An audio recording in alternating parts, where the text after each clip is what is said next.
Right, this is what we're going to use for the rotor. I'm sure anybody in the video world, what this is, a head drum motor. Just machine that edge off. That would be the lower half of the head drum with the bearings in. Drill 3 little holes and countersunk them so they can be mounted to a board nice. That screws on the top, and this is when I've actually drilled that lot, if you can see them in several places, for the magnets. This is one I did for the one that you've seen in my big one. This is just a spare one that I got. So we're just going to actually use 3 of the holes. We're going to use that one, and that one. And we're going to put some, so where my fingers are touching is where the magnets are going. So in a star configuration, if you like, or a triangle. Very important you get them right though. And we're just going to glue some small magnets in there, so I'll get those out and do that. Right, pick my magnets out. Now this is a little compass. I don't know if you can actually see that there. Got my magnets, little Neo ones. And we actually want north facing ones facing outwards on our little wheel. So we need a south attraction. There we go, look, I don't know if you can actually see that or not, but that's a south attraction.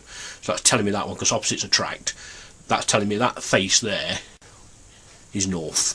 So I'm taking that off that one, and we're now going to put that in the end of there that I've pre-drilled.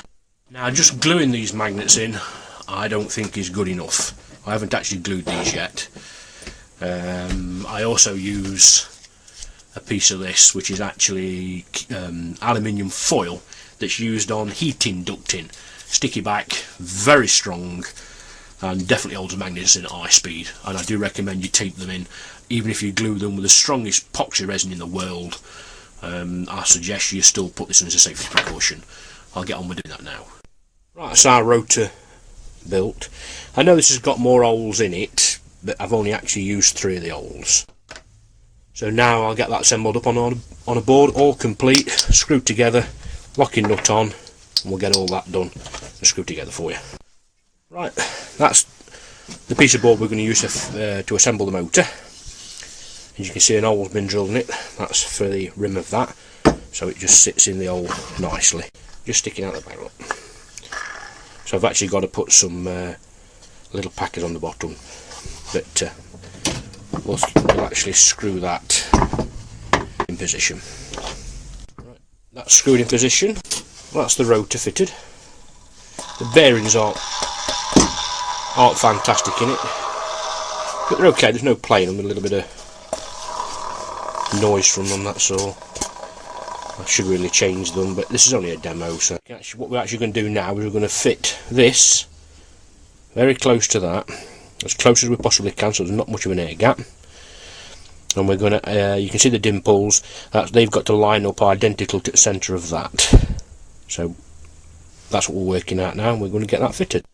Right, what we've done this time, I wouldn't normally do it like this, just drilled 2 6mm holes in those 12mm walls, and we've put 2 dowels in. What we need to do now is find the centre of the actual spindle. So there's the centre. Get roughly where it's going to fit, like so. Make sure the rotor turns. Just quickly mark those up. Then we'll find the centre of those, scrub them in, drill the 2 holes. They do go right through, got a bit of dust in the bottom. Sand them off, just so they look pretty, and you're going to get rid of all the marks. Now I can see the pulse motor and the flywheel mounted. I just glued 2 little battens on each side to allow clearance so that don't touch the bed when it's spin. Now we're going to mount our Bedini circuit and screw it there like that vertically, and then we can make all the connections where they need to be. So that's the next stage. Well, that's it all together. So in other words, that is now screwed from underneath with 3 screws, just to make a complete little unit. And then what we do is we wire from there to the coil. Right, put my first bit of wire on from the start of the motor. So where we put the S run wire for the start now goes to that connection just there, which comes from the positive of the run battery, goes to the start of your windings on your coil. the ones we marked up. Right, first connection on, and obviously the other side of the run coil, which is there, goes to the other end of the circuit as on the diagram. Right, that's both ends of the run coil now connected. I normally don't like to use the trigger coils. I find them I'd rather use the outputs to run something like a bulb or to charge another battery, but for the benefit of the Bedini type circuit we're going to use the run coil. Anybody who wants to duplicate or do what I've done here, you don't have to use this kind of rotor. You can use whatever rotor, a bicycle wheel if you want. That's what the Bedini circuit calls for.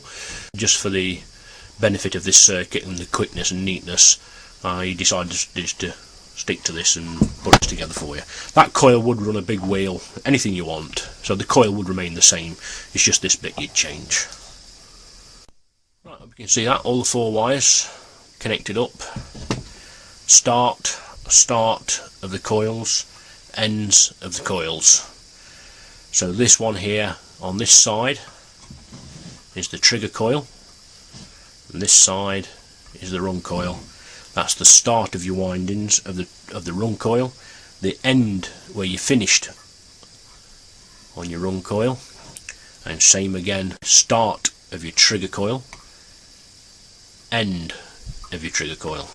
Right, now we're just going to put, instead of connecting the batteries right up at the top here, we're just going to put a couple of wires up to the top now, so it'll be charged battery on that one, run battery. Right, so the motor all set up. What I've got to do now is test it to see if it runs. Well, there she is, running away. Do a bit of a twiddling. Obviously does make a difference. Slows it down, speeds it up. And that's it anyway. Slows it down one direction, speeds it up in the other direction,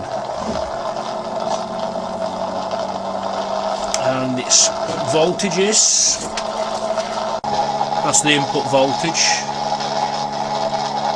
so the battery's reasonably charged.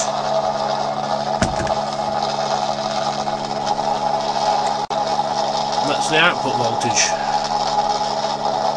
so it virtually matches,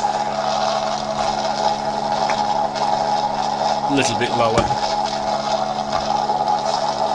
I suppose I ought to put a dead battery on it first, but I ain't got a dead one, so there you go. But I think you'll agree, good little experimenting board. Only built it just to show you a neater way of building these things. The transistor's not getting hot in any way at all, and neither is any other components. If you wanted to put the other little bulb in, the Bedini circuit says, that wire there, just take that wire off and just add it between them two there. Put the low voltage bulb in, but you'll find this thing will just burn out every time when you do that. As you can see with the battery disconnected, the charged battery that is, you can see the little light glowing there.